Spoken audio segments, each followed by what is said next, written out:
First off, I'm Steve. I run a company called Beyond Personal Development.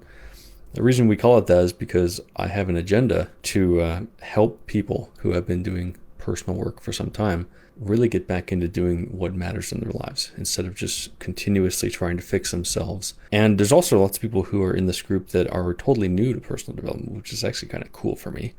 And they ask really cool questions, which are really neat. And so the first one here that I want to hit at was sent by a lady named Rebecca on Instagram. She says, any quick advice on how to move past people who owe you an apology, but you'll most likely never get it? Let's say we feel someone owes us an apology. I'm not going to argue that. It's not my position to say that you're wrong for feeling that way or thinking that way.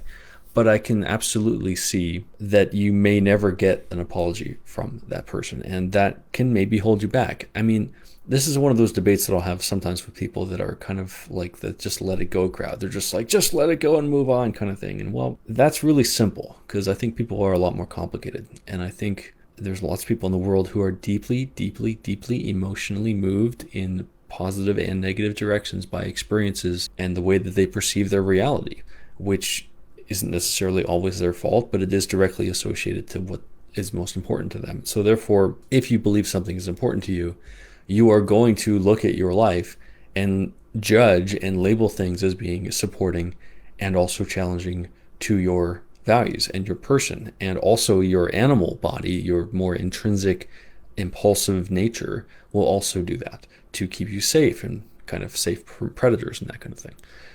Okay, so what happens when you are injured and you feel that someone owes you an apology and you're not going to get it? And let's just say that this wound is pretty big. And let's just say that this has been going on for some time, maybe days, weeks, months, years, decades, lifetime. Here's the thing. When we are looking for, this is my position, so I'm going to share my position and my observation working with myself, with my own tools and processes that have helped me understand myself and overcome some challenges of mine, and also working with clients. And what I've noticed is common in this particular challenge. And the first one is that if you're looking for an apology, you're essentially operating in a prey psychology. You are operating in prey psychology, which means you are under the influence of someone else's control, ultimately. You're under this person's control who you're assuming owes you an apology, or expecting owes you an apology, or you wholeheartedly believe owes you an apology because you think that that apology would somehow change you. And that's probably a perfectly appropriate thing to think about and believe. So I don't really want to directly challenge that, but at the same time, I will. Because the reality is, every single human being operates according to their own hierarchy of values. They operate according to their own hierarchy of needs and whatever they believe is most important to them. And they will make decisions according to that. And if they do not think that it's important, or they have not rationalized in their mind that whatever they did or didn't do that upset you so much via your value system, which you may have not had control over, and therefore judge them according to your values, they might not believe that they owe you an apology. They might be like, I don't know, you an apology. What the hell are you talking about? What the hell's wrong with you? Right? They might be that way. So number one, it's important to recognize that just because the way that you perceive your reality is the way that you think is right for the world to be and for other people to be, doesn't mean that that goes any further than you. Every single human being has a set of values, and every single human being thinks that their values are correct. You might think they owe you an apology, they might not. So number two then is, why do you think that they owe you an apology? And I challenge that with all of my clients. I challenge that in myself. I don't expect anyone to apologize to me. I don't want anyone to apologize to me because my consideration is apology is a cop-out. I want you to say sorry so that what? So what happens? I can somehow feel better? That's going to last for what, 5 minutes? That's not the result I want. What I want is something. What I want is a result. I ask questions like, what would happen on the other side of you getting an apology from this person? And what you'll tell me is maybe not well thought out, but I would ask you to ask that question. What happens on the other side of getting an apology from this person? What exactly would be different in your life?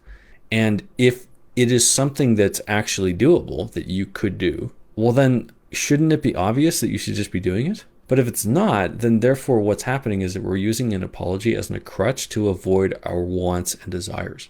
And so when we say they owe me an apology or I want an apology from them, what we're really saying is, I don't want to tell myself what I want, because maybe if I told myself what I wanted, actually, I might have to do something, or I might have to work, or I might have to engage in problems or challenges, or I might interfere with my reality in some way that I'm not convinced is good for me, or I haven't fully thought out yet. So I'm petrified of actually doing it. And so therefore I'm pigeonholing my reality in the idea that an apology is what I need.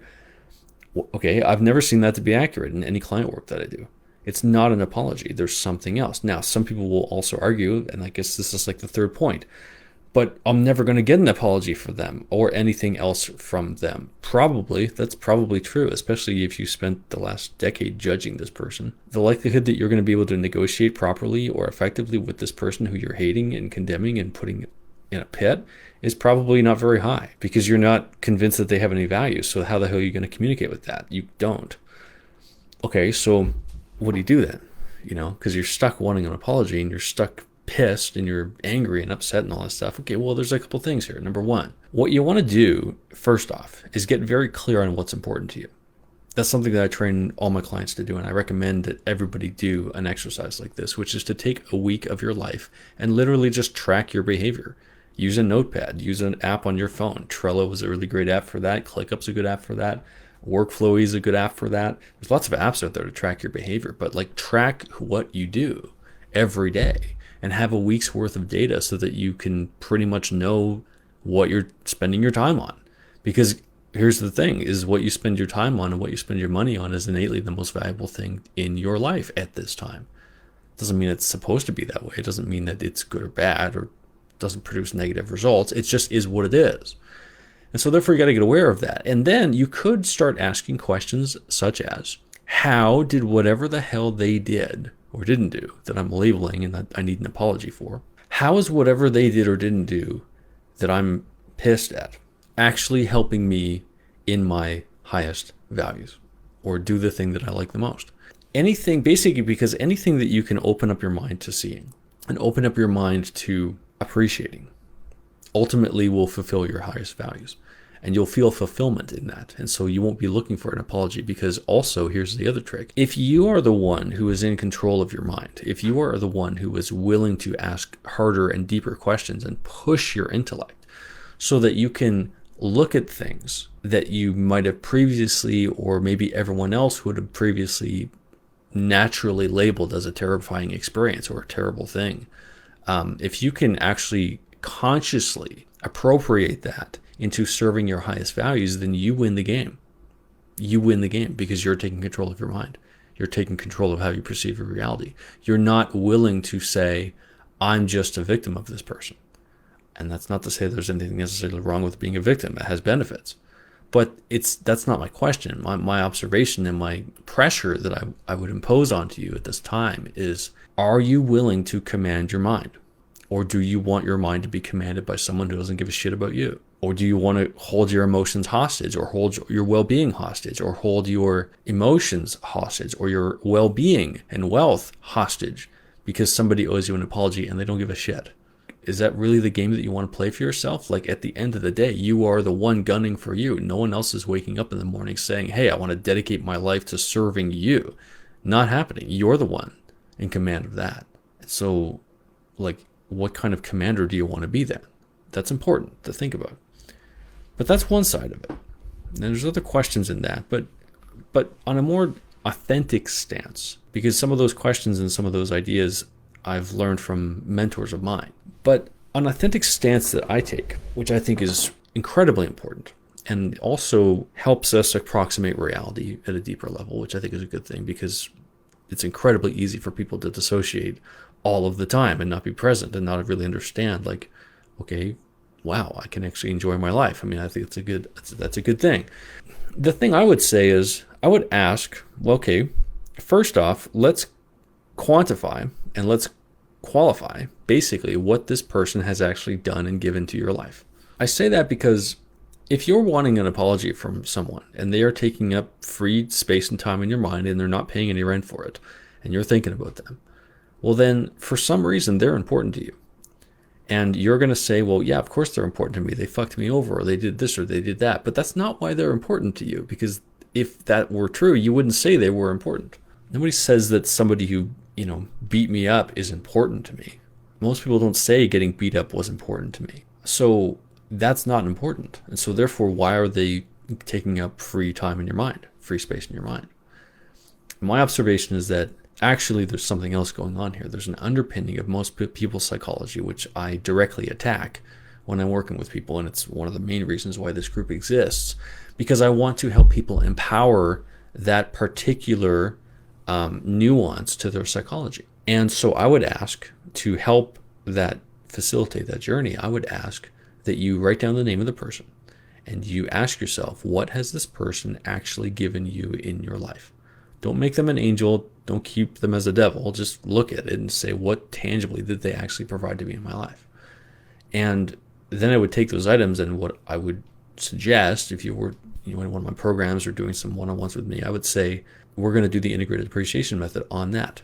Because it's a questionnaire, it's a series of questions which you utilize to negotiate with yourself and negotiate with your history to produce a result that you can live with that's better than the one you had, so that you feel better, that you think better, you have clearer mind and clarity of thought, and you're more willing and more able to engage into what is the next best thing for you, as opposed to continuously ruminate on complaints and judgments and things that just are not necessarily the most inspiring thing to wake up to. I mean, I don't think anybody wants to wake up in the morning and read a list of complaints of their life to themselves out loud as affirmations. That doesn't sound like a right thing to do.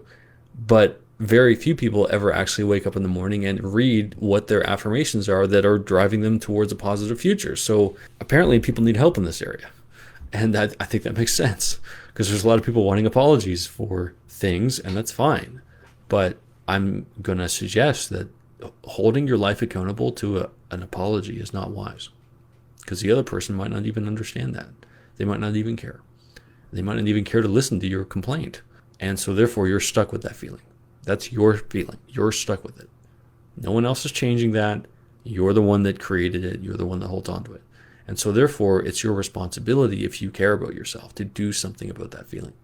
Because if you don't, it's been my observation that it holds you back, or it can hold you back in a multitude of ways, whether that be emotionally or physically or mental health wise or well-being wise or wealth wise or relationship wise or friendship wise or job wise or in any other version of topic of reality.